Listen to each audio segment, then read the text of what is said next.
আলহামদুলিল্লাহি রাব্বিল আলামিন ওয়াসসালাতু ওয়াসসালামু আলা রাসূলিহিল কারীম ওয়া আলা আলিহি ওয়া আসহাবিহি আজমাইন।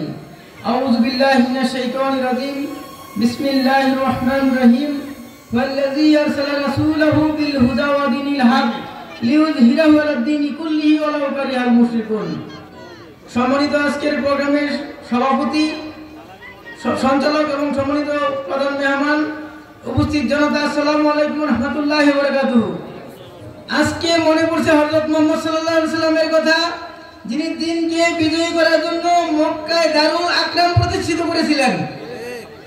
আজকে জামাত ইসলামী চনপাড়া কার্যালয় হবে অত্র এলাকার মানুষের ন্যায় বিচারের আশ্রয়স্থল। এই কার্যালয় হবে মাদক সন্ত্রাসীদের নিরাপত্তার বিধানের জন্য যারা নাকি চেষ্টা করবে তাদের হাত ঘুরিয়ে দেওয়ার জায়গা। এই রূপগঞ্জে ইতিপূর্বে যারা নেতৃত্ব দিয়েছিল তারা প্রত্যেককেই নারীদেরকে অপদস্থ করেছে। তারা রূপগঞ্জের মানুষকে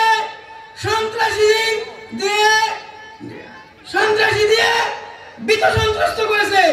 তারা চাঁদাবাজি করেছে, তারা জমি দখল করেছে, তারা ভূমিদস্যু হিসেবে পরিগণিত হয়েছে।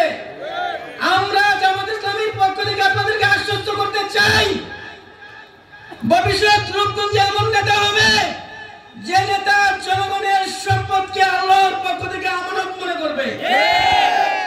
সম্মানিত ভাইয়েরা, সেই আহ্বানে আমরা সবাই সাড়া দিব। একথা বলে বক্তব্য শেষ করলাম। আসসালামু আলাইকুম ওয়া রাহমাতুল্লাহি ওয়া বারাকাতুহু।